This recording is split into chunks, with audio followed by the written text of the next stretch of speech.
가족을 위해 자신의 이름을 잊고 살아온 그녀. 화려한 동창회에서 그녀의 평범한 행복은 무참히 짓밟히고 맙니다. 모든 것이 무너져 내린 그녀 앞에 늘 다정하기만 했던 남편이 다가섭니다. 그런데 그의 눈빛이 처음 보는 사람처럼 차갑게 변하기 시작했습니다. 내 아내를 건드린 세상 가장 오만한 자를 향한 당신이 상상도 못했던 남편의 통쾌한 반격이 시작됩니다. 20해 만에 열리는 동창회. 옷장 깊숙이 잠자고 있던 10년도 더 된 원피스를 꺼내 입으며 서유진은 거울 앞에 섰습니다. 차가운 거울 속에 비친 자신의 모습이 낯설게 느껴졌습니다. 눈가에 드리운 주름, 어깨에 내려앉은 세월의 무게가 너무도 선명했습니다. 한때는 촉망받는 출판 기획자, 누구보다 빛나던 시절이 있었죠. 그때의 서유진은 언제나 자신감으로 가득했습니다. 하지만 결혼과 함께 그녀의 이름 앞에는 강연의 아내, 아이들 엄마라는 수식어만 남았습니다. 마치 서유진이라는 본래의 이름은 점점 희미해져 가는 것만 같았습니다. 물론 후회는 없었습니다. 작은 무역회사 과장으로 늦은 밤까지 고생하는 남편의 지친 어깨를 보면 자신이 더 든든한 버팀목이 되어주지 못하는 것이 늘 미안했으니까요. 남편 이강현은 성실했고 가족을 위해 늘 최선을 다했습니다. 그의 따뜻한 미소와 다정함은 유진이 선택한 삶에 대한 확신을 주었습니다. 하지만 마음 한구석, 먼지 쌓인 책처럼 덮어둔 자신의 이름 석자에 대한 아쉬움이 이따금 고개를 드는 것은 어쩔 수 없었습니다. 오늘 같은 날이 바로 그랬죠. 화려한 호텔 연회장에 들어서는 순간 유진은 마치 다른 세상에 온 듯한 기분이었습니다. 샹들리에의 찬란한 빛이 쏟아지는 가운데 옛 친구들의 환한 웃음소리와 기분 좋은 향수 냄새가 공기 중에 감돌았습니다. 그 속에서 유진은 서서히 낯선 긴장감을 느꼈습니다. 의사, 변호사, 교수, 그리고 눈부신 성공을 이룬 사업가까지 모두가 자신의 이름으로 반짝이고 있는 그곳에서 서유진이라는 이름은 가장 희미한 빛깔이었습니다. 친구들의 명함이 오가는 동안 유진의 손은 빈 채로 주머니 속에 꼭 쥐어져 있었습니다. 설렘 반, 걱정 반으로 시작된 동창회는 시간이 흐를수록 초라해지는 자신을 확인하는 자리가 되어가고 있었습니다. 메마른 입술을 핥으며 유진은 잔에 담긴 와인을 한 모금 더 들이켰습니다. 그때 누군가의 날카로운 시선이 그녀의 등 뒤로 파고드는 것을 느꼈습니다. 마치 오래전부터 그녀를 노려보고 있었던 것처럼 낯설고도 익숙한 그 시선의 주인이 누구인지 유진은 아직 알지 못했습니다. 분위기가 무르익을 무렵 연회장의 문이 열리고 모든 이의 시선이 한 곳으로 쏠렸습니다. 마치 시간이 멈춘 것처럼 잡담 소리가 순식간에 잦아들었습니다. IT 업계의 신화 오승준의 등장이었죠. 그가 걸어오는 발소리가 마치 심장 위를 밟고 지나가는 것처럼 유진의 귓가에 선명하게 울렸습니다. 학창 시절 유진의 뒤에서 맴돌던 평범한 아이는 온데간데 없고 자신감과 부치로 온몸을 감싼 성공한 사업가만이 서 있었습니다. 검은 수트 위로 흐르는 고급스러운 촉감이 느껴지는 듯했고 그의 손목에서 반짝이는 시계는 연회장의 빛을 모두 빨아들이는 것만 같았습니다. 승주는 마치 오래전부터 계획했던 것처럼 의도적으로 유진의 옆자리에 앉았습니다. 그리고는 다른 동창들과 이야기를 나누면서도 그녀를 은근히 대화의 중심에 세웠습니다. 그의 눈빛은 표면적으로는 친절했지만 그 아래 숨겨진 냉소를 유진은 놓치지 않았습니다. 남편은 뭐 하는가? 아직도 작은 회사 다니나? 좋은 자리 있으면 내가 하나 알아봐 줄 수도 있는데. 걱정을 가장한 그의 질문들은 사실 날카로운 칼날이 되어 유진의 자존심을 조금씩 베어내고 있었습니다. 마치 물 한 방울씩 떨어지며 바위를 깎아내는 중국 고문처럼 그의 매질문은 유진의 마음에 작고 깊은 상처를 새겨 넣었습니다. 유진의 손가락이 와인잔 가장자리를 따라 불안하게 움직였습니다. 그녀는 애써 미소를 지으며 남편은 성실한 사람이라고 답했지만 그럴수록 승준의 얼굴에는 노골적인 경멸의 빛이 스쳐갔습니다. 그의 입가에 걸린 비릿한 미소가 유진의 위장을 뒤틀리게 했습니다.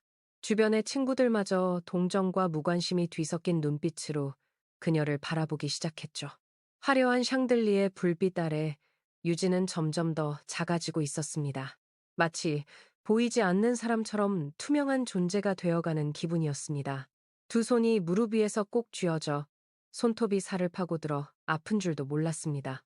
동창회는 더 이상 추억을 나누는 자리가 아닌 잔인한 현실을 확인시키는 거대한 저울일 뿐이었습니다. 그리고 유진은 그 저울 앞에서 견딜 수 없이 가벼운 존재로 드러나고 있었습니다. 오승준의 잔인한 과시는 끝을 몰랐습니다. 그는 와인잔을 높이 들고 마치 자선 사업가라도 된 것처럼 목소리를 높였죠. 술기운으로 붉어진 그의 얼굴에는 승리의 미소가 가득했습니다. 내가 유진이네 아버님 출판사, 망하기 직전에 교육 콘텐츠 아이템을 사들이지 않았나. 그거 아니었으면 아마 길바닥에 나앉았을 거야. 그 말에 유진의 머릿속이 하얗게 비었습니다. 귓가에서 갑자기 윙하는 소리가 들리며 연회장의 모든 소음이 멀어져 갔습니다. 유진의 손에 쥐어진 와인잔이 위험하게 흔들렸습니다. 승준의 말은 교묘하게 편집된 거짓이었습니다. 사실은 정반대였습니다. 열애 전 아버지의 출판사가 개발한 교육 콘텐츠 아이디어를 승준이 자신의 스타트업으로 빼돌린 것이 모든 비극의 시작이었습니다. 유진의 아버지는 몇 년간 심혈을 기울여 개발한 교육 프로그램이 하룻밤 사이에 사라지자 큰 충격을 받았고 그 후 회사는 급속도로 기울어져 갔습니다. 그 모든 과정에서 아버지는 오승준이라는 이름을 단 한 번도 입에 올리지 않았습니다. 단지 유진에게 세상에 대한 경계를 가르쳤을 뿐이었죠. 사람을, 특히 웃는 얼굴의 사람을 함부로 믿지 말아라.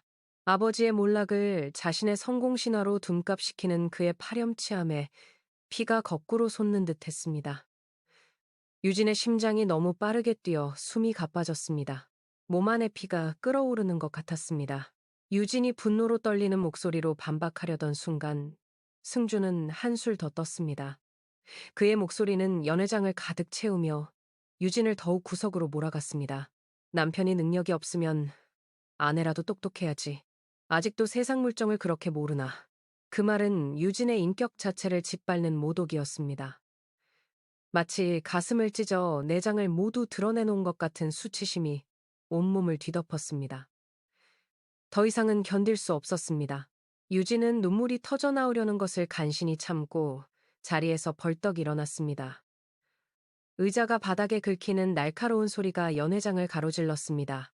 수치심과 분노, 억울함에 숨이 막혀왔죠. 그녀는 비틀거리며 연회장을 뛰쳐나왔고 차가운 밤 공기와 마주하는 순간 마침 그녀를 데리러 온 남편 이강현의 걱정스러운 얼굴과 마주쳤습니다. 그 순간 유진은 알지 못했습니다. 지금부터 펼쳐질 일들이 그녀의 작은 세상을 뒤흔들어 놓을 거대한 폭풍의 시작이라는 것을. 여보, 왜 그래? 무슨 일 있어? 남편의 따뜻한 목소리에 유진은 끝내 와르르 무너져 내릴 것만 같았습니다. 평소와 다름없이 단정하지만 소박한 옷차림의 남편 이강현. 그의 넥타이는 조금 삐뚤어져 있었고 머리카락 몇 개가 이마에 흘러내려 있었습니다. 오늘도 늦게까지 일하다 바로 온 듯했습니다. 자신의 초라함 때문에 남편까지 무시당하게 만들었다는 죄책감이 그녀를 짓눌렀죠. 유진의 두 눈에 눈물이 가득 차올랐습니다. 목구멍에 뜨거운 덩어리가 걸려 말이 나오지 않았습니다. 바로 그때 유진을 따라 나온 승준이 두 사람을 발견했습니다. 그는 유진의 눈물과 그 옆에 선 남편의 평범하기, 그지없는 행색을 위아래로 훑어보더니 비릿한 미소를 지었습니다. 그에게 이 상황은 자신의 성공을 정점으로 끌어올릴 마지막 무대처럼 보였을 겁니다.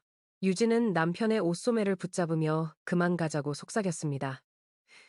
그녀의 손가락이 긴장으로 새하얗게 질려 있었습니다.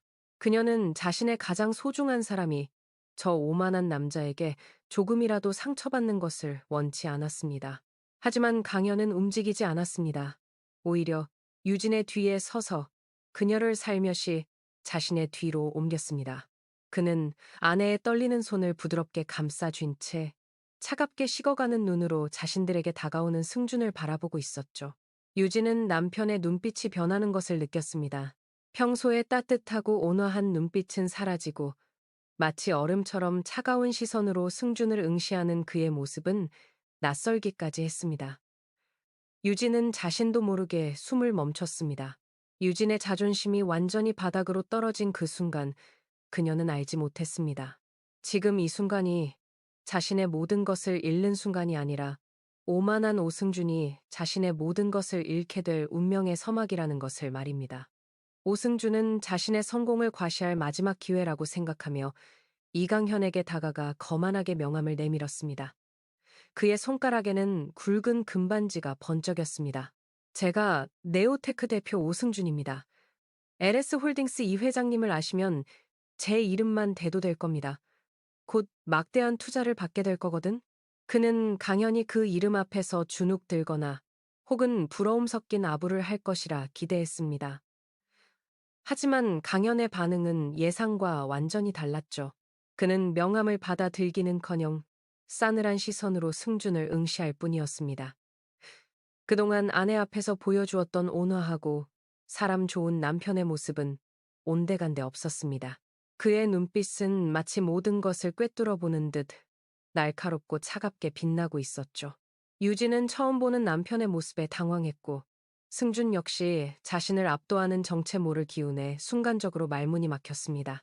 마치 자신보다 높은 위치에 있는 사람을 대하는 것처럼 그의 자세가 미묘하게 달라지는 것을 유진은 놓치지 않았습니다. 강현의 입가에 희미한 냉소가 걸렸습니다. 그것은 유진이 단 한 번도 보지 못했던 굉장히 낯선 표정이었습니다. LS 홀딩스 이 회장.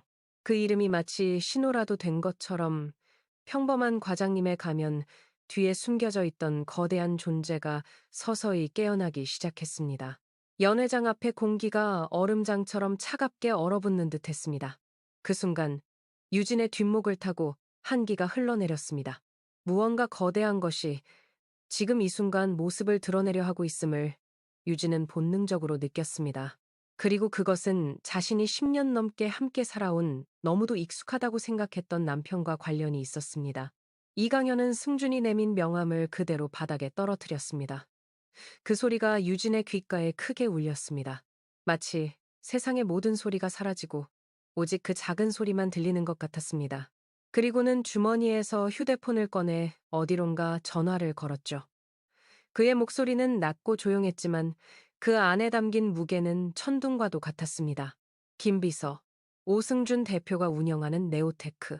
우리 자회사들이 가지고 있는 지분 전량. 내일 아침 시장에 매각하고 적대적 M&A 준비해. 그리고 오 대표가 20년 전 침해한 유진 출판사 저작권 소송도 같이 진행시켜. 수화기 너머의 목소리는 들리지 않았지만 전화 한 통으로 한 사람의 인생을 끝장내버릴 수 있는 절대적인 권위가 느껴졌습니다. 유진의 심장이 빠르게 뛰었습니다.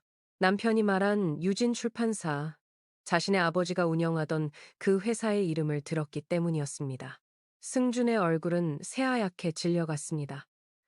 그는 믿을 수 없다는 듯 혹은 믿고 싶지 않다는 듯 강연을 바라보며 뒷걸음질 쳤습니다. 그의 이마에 식은땀이 맺히기 시작했고 손이 미세하게 떨리는 것이 보였습니다. 전화를 끄는 강현은 굳어버린 승준을 향해 얼음처럼 차가운 목소리로 말했습니다. 그 목소리에는 더 이상의 친절함이나 온화함은 없었습니다. 내 아내와 내 장인어른께 무릎 꿇고 사과하시죠. 내가 바로 자네가 인생을 걸었다던 LS 홀딩스 이 회장입니다. 그 순간 승준의 세계가 무너져 내리는 소리가 들리는 듯 했습니다. 그의 얼굴은 창백해졌고 붉게 달아올랐던 양볼의 혈색이 순식간에 사라졌습니다. 동창회 연회장의 화려한 불빛이 한순간에 지옥의 불길처럼 타오르고 있었습니다. 유진은 믿을 수 없다는 눈으로 남편을 바라보았습니다. 10년 넘게 함께 살면서도 알지 못했던, 아니 꿈조차 꾸지 못했던 진실이 그녀 앞에 드러나고 있었습니다. 세상이 천천히 돌아가는 것만 같았습니다. 오승준은 그 자리에 주저앉아 버렸습니다. 그의 성공 신화는 단 몇 분 만에 한 줌의 재가 되어 흩어졌죠. 무릎에 힘이 풀려 바닥에 쓰러진 그의 모습은 더 이상 화려한 기업가의 모습이 아닌 한낱 추락한 인간의 모습일 뿐이었습니다. 뒤늦게 상황을 파악하고 달려나온 동창들은 경악을 금치 못했습니다. 늘 성실하지만 평범해 보였던 유진의 남편이 대한민국 경제를 움직이는 베일 속의 거물, 이 회장이었다는 사실 앞에서 모두가 할 말을 잃었습니다. 그들의 눈에는 이제 유진을 향한 동정이 아닌 부러움과 놀라움이 가득했습니다. 그러나 유진의 마음은 복잡했습니다. 그녀는 그저 자신이 알던 남편이 자신이 믿었던 그 사람이 아니라는 사실에 혼란스러웠습니다. 집으로 돌아오는 차 안, 유진은 충격과 혼란 속에서 아무 말도 할 수 없었습니다. 남편의 옆모습이 오늘따라 너무나도 낯설게 느껴졌죠. 창밖으로 스쳐 지나가는 도시의 불빛들이 마치 다른 세상의 것처럼 멀게 느껴졌습니다. 유진의 머릿속은 질문들로 가득했습니다. 왜 나에게 말하지 않았을까? 무엇이 그를 그렇게 철저히 자신을 숨기게 했을까? 그 모든 시간 동안 내가 알고 있던 사람은 진짜 그였을까? 침묵을 깬 것은 강연이었습니다. 그는 처음으로 자신의 아픈 가족사를 고백했습니다. 막대한 유산 앞에서 서로를 물어뜯고 고소하며 풍비박산 나버린 형제들. 돈이 어떻게 사람을 괴물로 만드는지 뼈저리게 지켜봐야 했던 시간들. 그래서 그는 자신의 모든 것을 숨기고 평범한 가장으로 사는 것을 인생의 목표로 삼았다고 했습니다. 아무것도 없던 자신을 순수하게 사랑해준 당신과 우리 가정을 지키고 싶었어. 그의 목소리는 눈물에 젖어 있었습니다. 차창에 비친 그의 얼굴에는 더 이상 그 차갑고 권위적인 기업가의 모습이 아닌 그저 사랑하는 아내 앞에서 진심을 털어놓는 한 남자의 모습만이 있었습니다. 그것은 기만이 아니었습니다. 아내를, 그리고 세상에서 가장 소중한 평범한 행복을 지키기 위한 한 남자의 절박하고도 긴 사랑의 방식이었습니다. 유진의 눈에서 뜨거운 눈물이 흘러내렸습니다. 그것은 배신감의 눈물이 아닌 마음속 깊은 곳에서 피어오른 이해와 사랑의 눈물이었습니다. 남편의 눈물 섞인 고백 앞에서 유진은 비로소 모든 것을 이해할 수 있었습니다. 동창회에서 겪었던 치욕과 상처는 어느새 눈 녹듯 사라져버렸죠. 그녀는 남편이 자신을 속였다는 배신감 대신 그 깊은 사랑에 가슴이 먹먹해져 왔습니다. 강연의 선택이 결코 쉽지 않았음을, 그가 얼마나 자신과 가족을 위해 희생했는지를 이제야 깨달았습니다. 오랜 시간 자신을 짓눌러왔던 잃어버린 이름에 대한 아쉬움과 자격지심 역시 부질없는 것임을 깨달았습니다. 그녀의 마음속에 자리 잡고 있던 작은 상처들이 하나둘 아물어가는 것을 느꼈습니다. 진정한 부와 명예는 통장의 잔고나 사회적 지위가 아니었습니다. 어떤 상황에서도 서로를 믿고 존중하며 상처를 보듬어주는 마음이야말로 세상 그 무엇과도 바꿀 수 없는 가장 값진 자산이었던 겁니다. 유진은 조용히 남편의 손을 잡았습니다. 그의 손바닥에 남아있는 단단한 굳은 살. 그것은 겉으로는 화려한 기업인이지만 가족을 위해 언제나 자신을 낮추었던 한 남자의 진심이었습니다. 더 이상 아무런 말도 필요 없었죠. 창밖으로 스쳐가는 도시의 불빛들이 그 어느 때보다 따뜻하고 아름답게 느껴졌습니다. 동창회에서 잃어버렸던 자존감은 흔적도 없이 사라졌고 그 자리에는 세상에서 가장 부유한 것은 남편의 재산이 아닌 바로 자신을 향한 그의 진심이었음을 깨달은 한 아내의 단단한 행복만이 가득 채워져 있었습니다. 유진은 이제 알았습니다. 이 세상에서 가장 큰 분은 서로를 향한 믿음과 사랑이라는 것을. 그리고 그녀는 이미 세상에서 가장 부유한 사람이었습니다.